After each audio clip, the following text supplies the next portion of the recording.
Breaking news Hanamkonda జిల్లా Kadipikonda double murder కేసులో నిందితుడు ప్రవీణ్ అదుపులోకి తీసుకున్నారు పోలీసులు. నిద్రిస్తున్న భార్య మామలను సుత్తితో కొట్టి హత్య చేసినట్టుగా నేరాన్ని ఒప్పుకున్నాడు. హత్య చేసిన తర్వాత ఇద్దరిపై పెట్రోల్ పోసి తగలబెట్టాడు ఈ దుర్మార్గుడు. అంతకుముందు తన ఇద్దరు పిల్లలను బయటకు తీసుకొని వెళ్లిపోయాడు. భార్యతో గొడవల కారణంగానే ప్రవీణ్ ఈ ఘాతుకానికి పాల్పడినట్టుగా ప్రాథమిక సమాచారం.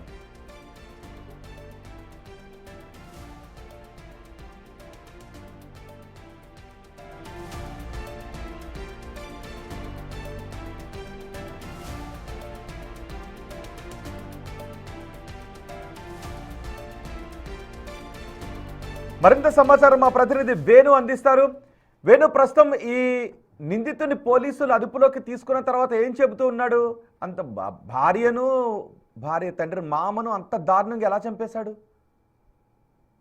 ప్రస్తుతం అయితే పోలీసుల అదుపులో ఉన్న ప్రవీణ్ సంచలన విషయాలు చెప్పుకొస్తున్నాడు. తెల్లవారుజామున 4 గంటల ప్రాంతంలో భార్య మామను చంపిన తర్వాత తానే వాళ్ళే పెట్రోల్ పోసుకొని తగలబెట్టుకున్నారంటూ ఏమీ తెలియనట్లు చుట్టుపక్కల వాళ్ళ నిద్ర లేపాడు.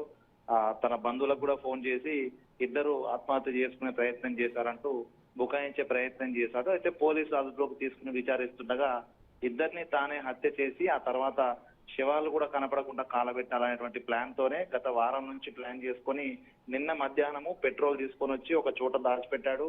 వాళ్ళు నిద్రిస్తున్న క్రమం లోపల తెల్లవారుజామున 3 గంటల ప్రాంతంలో ఇద్దరిని తలపై బలమైన సుత్తితో దాడి చేసి స్పాట్లోనే వాళ్ళు స్పృహ కోల్పోగానే ఆ పెట్రోల్ తీసుకుని వచ్చి పథకం ప్రకారం పిల్లల్ని మరో చోటుకి తీసుకెళ్లి అక్కడ ఇద్దరిని మామను భార్యపై పెట్రోల్ పోసి తగలబెట్టాడు. ఆ తర్వాత అందరికీ వాళ్ళిద్దరు సూసైడ్ చేసుకున్నారని చెప్పే ప్రయత్నం చేశారు. కానీ పోలీసుల ట్రీట్మెంట్ లో ప్రస్తుతం తాను చేసిన నేరాన్ని కూడా ఒప్పుకున్నట్లుగా తెలిసింది. అయితే తను ఎందుకు భార్యను మామను చంపాల్సి వచ్చింది, ఇంత కిరాతకంగా చంపిన తర్వాత శవాన్ని కూడా కనబడకుండా బూడిద చేయాలనేటువంటి ఆలోచన ఎందుకు వచ్చిందనేది ప్రస్తుతం ఆ మిస్టరీగా మారింది. అయితే ప్రవీణ్ తాను దూర బంధువు అవుతాడు. తనకు రాజశేఖర్ పిల్లనిచ్చిన మామకు దూరం చుట్టరికము. తల్లి లేకుండా వాళ్ళు చిన్నప్పటి నుంచి తండ్రి మాత్రమే 3 పిల్లల్ని పిల్లలు బయటి వ్యక్తులు చేసుకుంటే సరిగా చూసుకోరు, నేనే చేసుకుంటానని చెప్పి కట్నం కూడా వద్దని చెప్పి పెళ్లి చేసుకున్నాడు 3 ఏళ్ల క్రితం. సో ఆ 3 ఏళ్ల నుంచి కూడా అటు మామ అల్లుళ్ళకి కానీ భార్యాభర్తల మధ్య కానీ ఎటువంటి గొడవలు జరగలేదని దగ్గర బంధువులు కూడా చెప్తున్నారు. కానీ అనూహ్యంగా వాళ్ళను చంపాలని పక్కా ప్లాన్ చేసుకోవడము, చంపిన తర్వాత శవాలను కాల్ చేయాలనేటువంటి కసితో ఎందుకున్నాడు అనేది ప్రస్తుతం పోలీసులు. అంటే ఇప్పుడు పోలీసులు అదుపులోకి తీసుకున్న తర్వాత ఏమైనా చెప్తూ ఉన్నాడా ఎందుకు అంత కిరాతకంగా ప్రవర్తించాడు?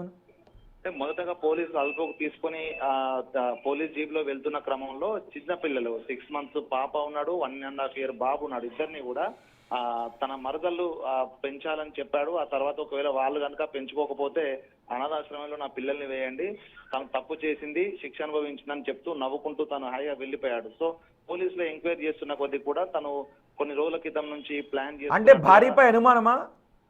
అంటే ప్రస్తుతంగా పోలీసులు చెప్తున్న దాని ప్రకారం అయితే భార్యపై వీళ్ళ హైదరాబాద్ లో ప్రవీణ్ కోకోకోలా కంపెనీలో పనిచేస్తాడు. అక్కడే మల్కాజ్గిరి ప్రాంతం లోపల ఉన్నారు. ఆ తర్వాత కేపీఎస్సీ కాలనీ ప్రాంతంలోకి వచ్చారు. అక్కడ తను నివాసం ఉంటున్న క్రమంలోనే తను కొంతమందితో ఫోన్ లో మాట్లాడుతుంది కాబట్టి ఆమెపై కొంత అనుమానం పెంచుకొని అదంతా పగగా మారి తనను చంపాలనేటువంటి ఆలోచన ఉండొచ్చు అనేటువంటిది ఒక వర్షన్ వినిపిస్తుంది. అయితే అసలు నిజంగా భార్య మీద కోపం ఉండి తనపై అనుమానం ఉంటే వీళ్ళు హైదరాబాద్ లో ఉన్నప్పుడే భార్యపై దాడి చేయడము లేకుంటే మరేదైనా చేసే పని చేసి, కానీ తాను వారం క్రితము తన కూతురుకు అన్నప్రాసన కార్యక్రమం చేసి వచ్చిన తర్వాత తన భార్యతో పాటు మామను కూడా చంపారు. అంటే మామతో పై పగ ఉండాల్సిన అవసరం లేదనేది కూడా పోలీసుల వర్షన్. కొంత ప్రవీణ్ ఇంటరాగేషన్ లోపల కొన్ని తప్పుదో పట్టించే ప్రయత్నం చేస్తున్నట్లా కూడా తెలుస్తుంది. ప్రధానంగా ఇద్దరిని హత్య చేయాలని తను పథకం వేసుకున్నాడు కాబట్టి హైదరాబాద్ నుంచి భార్యను తీసుకొచ్చి అన్నప్రాసన కార్యక్రమం పూర్తయిన తర్వాత ఈ రోజున తిరిగి వాళ్ళ హైదరాబాద్ వెళ్ళిపోవాల్సి ఉంది. సో ఈ సమయాన్ని అదునుగా చూసుకుని తను ప్లాన్ చేసుకుని 1 week నుంచే ప్లాన్ చేసుకుని వాళ్ళిద్దరిని చంపాడు. అంటే భార్యపై మాత్రం కోపం కాదు, భార్యపై నిజంగా అనుమానం ఉంటే భార్యను మాత్రమే కడతీర్చేవాడు. కానీ మామను కూడా చంపాడంటే కారణం ఏంటనేది ప్రస్తుతం పోలీసులు తనకు సంబంధించిన సెల్ ఫోన్ డేటా కానీ ఇతర కొన్ని సాక్ష్యాలను సేకరించిన సాక్ష్యాలను బట్టి అయితే ఇంట్రాగేషన్ చేస్తున్నారు. ఇక ప్రధానంగా మామ భార్యపై ఇద్దరిని చంపడానికి ఏదైనా నిజంగా ఆస్తికి సంబంధించిన గొడవలు ఉన్నాయా లేకుంటే మరేదైనా ఇతర కారణాలు ఉన్నాయనేది కూడా పోలీసుల ఇంట్రాగేషన్ లో తెలిసే అవకాశం ఉంది. ఏదేమైనా కూడా ఇన్ని రోజుల పాటు ప్రవీణ్ హత్య చేశారంటే సొంత కుటుంబ సభ్యులు ఎవరు కూడా నమ్మరు. ఎందుకంటే తాను సైలెంట్ గా ఉంటాడు, తనకు మద్యం అలవాట్లు లేవు, ఎవరితో కూడా చనువుగా మంచిగా మాట్లాడే వ్యక్తి. కానీ అనూహ్యంగా ఇద్దరిని ప్లాన్ చేసి చంపడం ఏందనేది కొంత పోలీసులు కూడా మిస్టరీగానే ఉంది. ప్రస్తుతం దాన్ని ఛేదించే పనులు అయితే పోలీసులు ఉన్నారు. దీనికి సంబంధించి ఈ రోజు రేపటి లోపల క్లారిటీ వచ్చే అవకాశం ఉంది. రేపు కూడా పోలీసులు నిందితుడు ప్రవీణ్ కి సంబంధించినటువంటి పూర్తి సాక్ష్యాధారాలతో అసలు హత్య గల కారణాలు తెలుసుకొని మీడియా ముందు ప్రవేశపెట్టే అవకాశం అయితే ఉంది రోహిత్. రైట్ వేణు.